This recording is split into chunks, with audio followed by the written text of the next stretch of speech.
जरूरत है। हमारे सारे साथी बता रहे हैं कि 12 बजे से आपको इंतजार करना पड़ा।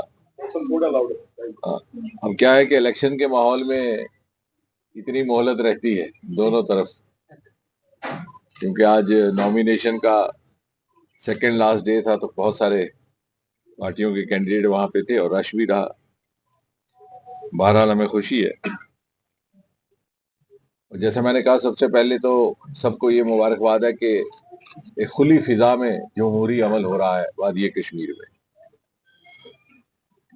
25-30 बरस जो हमने मंजर देखा कि जो ही इलेक्शन या वोटिंग का ऐलान होता तो दूसरी तरफ से हड़ताल का आह्वान हो जाता, कॉल होती और यहाँ पर दुकानें बंद हो जाती। इस बार जमहूरी अमल क्या है उसका एहसास लोगों को पहली बार हुआ, और मुझे लगता है कि इसके लिए हमें वजीर आजम नरेंद्र मोदी जी का भी शुक्रिया अदा करना। इस तरह का माहौल, इस तरह का वातावरण उन्होंने हमें मुहैया करवाया। आपने देखा डीडीसी की इलेक्शन में भी 70-80% तक वोटिंग हुई है, और अभी हाल ही में हुए पार्लियामेंट के इलेक्शन में जो नेशनल एवरेज थी लगभग उसी के मुकाबले में 60% के इर्द गिर्द। तो ये जब आप याद करेंगे वो जमाना कि जब 7, 8, 10% वोट हुआ करता था, और उसी से एमएलए भी चुने जाते, एमपी भी चुने जाते, सरकारें भी बन जाती। बल्कि मैंने तो एक बार पार्लियामेंट में ये भी कहा था कि कहीं शायद ऐसा कानून आए कि मिनिमम थ्रेशोल्ड तय कर दिया जाए कि कितना वोटर टर्नआउट हो, ताकि किसी एमपी या एमएलए को रिकग्निशन दी जा सके अपने उस खित्ते का तर्जुमान होने की। क्योंकि पार्लियामेंट में जहां 15, 18, 20 लाख वोटर होता है, महज 1 लाख वोटर या 10% वोटर कहां तक अपने आप को तर्जुमान कहला सकता है। और मुझे लगता है कि अगर उस नुक्ते नजर से देखें तो पहली बार कश्मीर वादी में आम शहरी की जमहूरी हसरतों को भी इजहार करने का मौका मिला। For the first time democracy is finding it's outlet in Kashmir valley. दूसरा, एक बड़ी बदकिस्मती से हमें ये कहना पड़ रहा है कि आज ही कांग्रेस के सरबराह राहुल गांधी भी यहाँ पर दौरे पर है, और कुछ वक्त पहले वो रामबन में मुखातिब थे लोगों के साथ भी, मीडिया के साथ।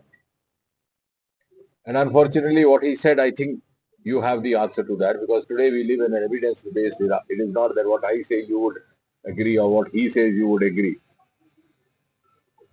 It's an era of evidence-based facts. Tark tathya tulna. Even before I finish saying what I have said, a small child will take out a mobile from his pocket and check for the facts. Rahul Gandhi says कि Bharatiya Janata party और मोदी जी एक बार फिर से जम्मू कश्मीर में नफरत फैलाने का काम कर रहे हैं, शुरू किया। I don't have to answer that because the answer is with you. You have been covering Jammu Kashmir, you've been covering Kashmir valley over the last 30 years. आपने वो जमाना देखा। इन्हीं पार्टियों के द्वारा फैलाई गई नफरत की वजह से यहाँ पर दहशत पनपी, आतंक पनपा। For 30 long years, we had to live in the nightmare of terrorism, militancy, perpetuated by hatred, perpetuated by communal disharmony, and ruining the inherent cultural fabric of Kashmir, because Kashmir was always known for composite culture. And this was a region of the country where we never had any kind of disharmony among the communities. Even following the partition rights in 1947, Mahatma Gandhi said कि यहाँ से मुझे ray of hope दिखाई देती है, रोशनी की किरण दिखाई देती है, क्योंकि यहाँ पर एक भी ऐसा वाकया नहीं हुआ था। उस पुरअमन कश्मीर को, उस अमन पसंद अवाम को आपने ऐसा जहर घोला अपनी छोटी सियासत के, अपनी छोटी सियासत की खातिर। And then you also did not hesitate joining hands with the perpetrators from across Pakistan, and you ruined in the process 3 generations of Kashmiris over the last 3 decades. And जब इतनी मेहनत के बाद, इतनी मुशक्कत के बाद, after a lot of effort, after a lot of sincere endeavor, Prime Minister Modi has been able to restore that normalcy when you can, with liberty, move around in Lal Chowk whenever you want to have an ice cream, or in the evening, if you have the mood, you can go to Adus for a kebab. ये माहौल ये मोदी जी की then है। जब आपकी सरकार थी मरकज में, जब आपकी सरकार थी रियासत में, आप जरूरत नहीं करते थे अपने बंद कमरे से बाहर निकलने का। आप ही की सरकार मजबूर रखी थी कि आप बाहर नहीं जा सकते थे। आज मोदी जी की सरकार के चलते आपको इस तरह की आजादी है कि आप खुली फिजा में घूम सके। लेकिन हुआ क्या है कि 30 बरस तक उस दहशत की आड़ में 8-10% वोट की उस बराए राम जमहूरियत के पर्दे में पुश्त दर पुश्त कांग्रेस पार्टी अपनी सियासत चलाती रही। And when that myth has exploded, they are actually looking for it to be restored again. They want to push back Jammu Kashmir, particularly Kashmir Valley, into the same turmoil out of which Prime Minister Modi has pulled it out with tremendous effort. And I'm sure the common man walking in the streets of Srinagar will never allow that. This is a land of aspiration. Our youth is highly aspirational. He does not wish to miss the bus. Today, India is the 5th economy in the world. We are the 3rd startup system in the world. We have risen in the global innovation index from 81 to 40. We are becoming the most favorite destination in the world, both for entrepreneurship, both for employment. And the Kashmiri youth, being aspirational, does not wish to miss that opportunity, nor do we have any right to deprive him of that. और जो लोग इस तरह की बातें करते हैं कि भारतीय जनता पार्टी नफरत फैलाने का काम कर रही है, कि मोदी जी की सरकार नफरत फैलाने का काम कर रही है, वो कहीं ना कहीं जाने अनजाने में ये संकेत दे रहे हैं, ये इशारा कर रहे हैं कि हम चाहते हैं कि वही दौर वापस आए, वही 8% वोटर हो। और election on the eve of election talking like this instead of celebrating this festival of democracy. I've been saying again and again, I said rising above the party lines, whatever be the party. I think the biggest celebration in Kashmir Valley today is that we have every political party coming out for campaign. And we have every section of society coming out to cast its vote. That's how the vote percentage has gone up so high. Is that not something to celebrate? And it is happening in a very harmonious, composite manner. No stone pelting, no hartal. Do we regret this? Do we not want this? And are we ready once again to place the future of our children, next generation, at the altar of our politics? If that be so, I think we have to get rid of such political parties and politicians. The sooner we do, the better for all of us. और मुझे लगता है कि मुझे कुछ कहने की जरूरत नहीं। जैसे मैंने कहा कि आज के दौर में कश्मीर से एक कहावत बड़ी मशहूर थी, डॉक्टर अली हमारे पुराने साथी हैं, उस जमाने में उन्होंने देखा है कि हमारे यही सियासतदान कांग्रेस और इनके सहयोगी दलों के 3 बयान अपनी जेब में रखते थे। एक दे देते थे श्रीनगर में, दूसरा जम्मू पहुंचकर, और तीसरा दिल्ली। और अखबार यहाँ पहुंचती थी 2 दिन के बाद। एक अब्दुल्ला साहब हुआ करते थे, उनके यहाँ आती थी 2 दिन के बाद दिल्ली का अखबार, या चंडीगढ़ का 3 दिन के बाद। तब तक भूल जाते थे तीनों बयान और तीनों अवाम को गुमराह कर देते थे। I thanks to guys like you, friends like you, आज जो हम यहाँ बैठ करके कह रहे हैं बीजेपी के दफ्तर में श्रीनगर में, इसकी गूंज उसी वक्त कन्याकुमारी तक सुनाई देती है। और जैसे मैंने कहा, मेरी बात खत्म होने से पहले आप उसकी तस्दीक भी कर लेते हैं। So real time testing, real time reporting. लेकिन इनको, जैसे मैंने उस दिन कहा, some of these Kashmir centric politicians are still trying the tricks of the last election, but the voter has moved on, the media has moved on. ये समझते हैं आज भी वो 3 बयानबाजी वाला माहौल और दौर जिंदा है, लेकिन आज वो नहीं। और मुझे यकीन है जो मोदी जी ने ये माहौल बहाल किया है, जिसमें पुरअमन तरीके से हमारा इलेक्शन होने वाला है। आज भी आपने देखा, this is second last day of the first phase, कितने पुरअमन तरीके से दिल खुश हो उठा वो नजारा देख करके कि बैक वक्त, एक ही वक्त में 3-4 पार्टियों के उम्मीदवार वहां पर अपने नॉमिनेशन पेपर जमा करा रहे थे। Is there a greater celebration, greater jubilation of democracy in a land which had been deprived of this? और ऐसा कहना, इसका मतलब है कि आप कश्मीर और कश्मीर वासियों के दोस्त नहीं, दुश्मन है। That's why I think our strength in this war against terrorism, a war against militancy, is the strength of the common man. Kashmir का आम इंसान हमेशा चाहता था to move on in the journey led by Modi, लेकिन एक खौफ का पर्दा उसे रोके रखा था. जब वो पर्दा हट गया तो देखिए कितनी तादाद में वो सामने आया. वो कहता है देख तो सही कैसे हसरत से तुझे देखते. ये बात. सर जो फर्स्ट फेज है कश्मीर में 16 सीट्स पे इलेक्शन में जा रहे हैं, बीजेपी ने सिर्फ 7 कैंडिडेट्स किए, तो आप कह रहे हैं कि पीस रस्टोर हुआ है, डेवलपमेंट हुई है 3/7 के बाद, but why are you afraid of fielding candidates? There are two separate things. They're two separate things. Then you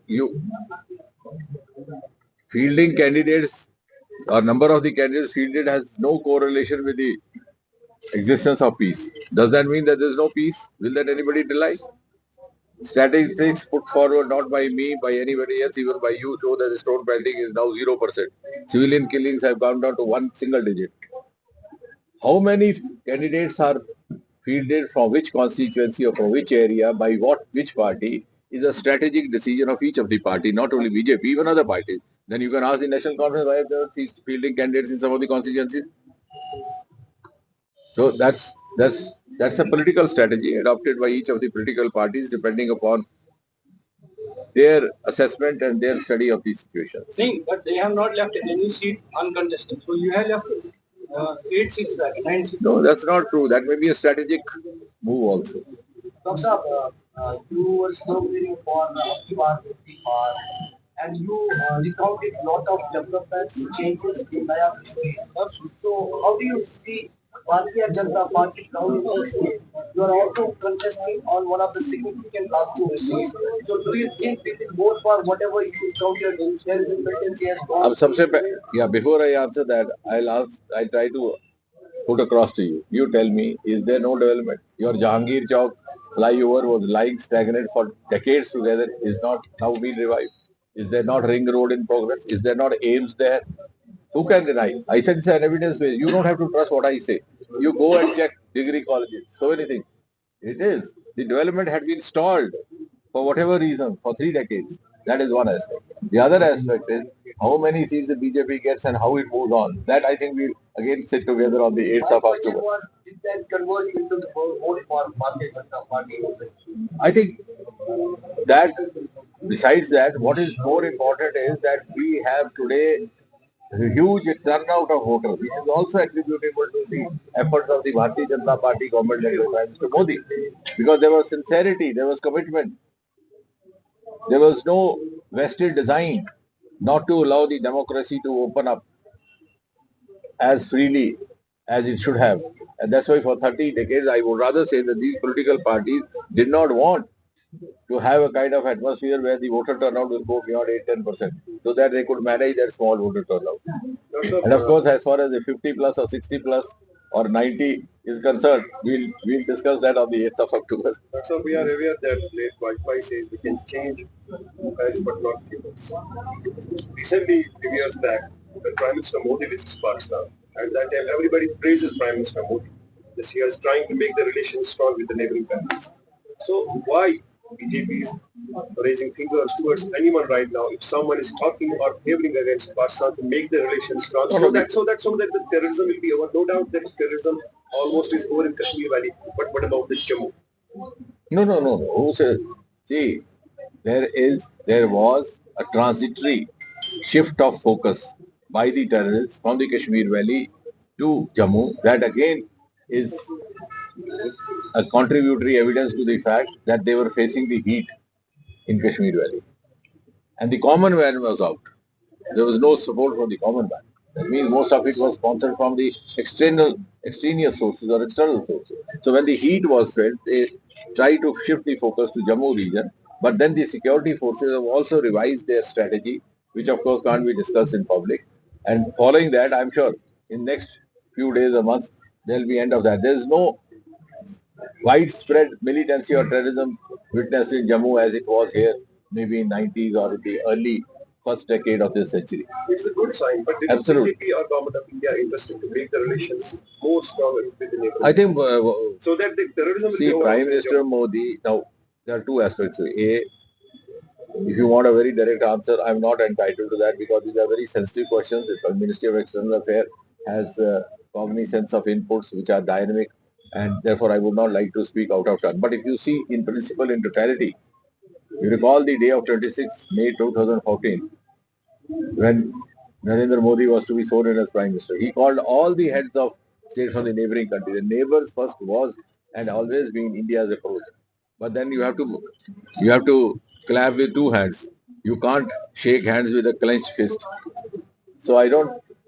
India has, and Prime Minister Modi has never been averse to having good relations. But strategically, how much to move forward and what are the responses, I think the concerned agency in the Ministry of External Affairs, they take a call accordingly, depending upon the inputs from time to time. One and last, how much this alliance between National Congress and Congress will impact on the BJP in Jammu and Kashmir ahead of? I don't think so much because, as I said, I'm not. Whenever I've been talking to media, and you've been associated with us almost 2 decades. I never spoke against any individual or man. I don't make individual. Secondly, I would not speak without evidence. Now, if the evidence is that in the media it sounds very glorious, new alliance, India alliance, but if you see otherwise, it has existed there for almost 15 years. The name changes. Sometimes it is called UP alliance, sometimes it is called Gupkar alliance, sometimes it is called Congress NC alliance. Now, for example, even in Lok Sabha in 2014, take my own case. I had a single candidate against me, put up by Congress, National Conference, and PDP, all the three. The name of the alliance that time was different. Farooq Abdullah is saying this is the answer for those who Then in 2019, again we had a single candidate, but the name was UP Alliance. This time again we had a single candidate, but the name is India Alliance. In other words, what happens is they choose a name. When the name doesn't sell in the market, they do a repackaging. But the product is the same. It's like selling a pack of biscuits. It doesn't do well in the market. So far as marketing strategies change. So I think even in the last elections, we were facing common candidates from these alliances, and doesn't impact the prospects of the BJP because we have our hardcore following and which is based on consistency. We spoke of abrogation of 370, we started speaking about it right from 1951-52 when the Jansangh was established. It's not that we start talking now. Secondly, as far as this alliance is concerned, more than me, the media would like to ask Congress party, where does it stand? It is in favor of 370 or it is against 370. Now the most hilarious part is that Congress party is in favor of continuing 370 and bringing back 370 like a national conference in Kashmir Valley. But when it goes to Jammu, it is in favor of abrogation of Article 3. So it is neither here nor there. As I said, in the last 2 decades or 3 decades earlier, you could have three statements for three regions, Jammu, Kashmir and Delhi. Now it's no longer so. And that's why they are quiet. They are neither here nor there. But early in the morning, Farooq Abdullah saying that this is the answer for those people who are calling Khalistani or Pakistani, and this alliance is a very important for the strength of the nation. No, but what has the Congress to say? Are they with them or with not them? They are with them over here. They are not with them in Jammu region. They are for 370 in Kashmir against 370 in Jammu. So this is and I think it's not difficult for any common thinker or even common voter to understand the fragility or the hypocrisy of this alliance. Thank you very much. Thank you, sir.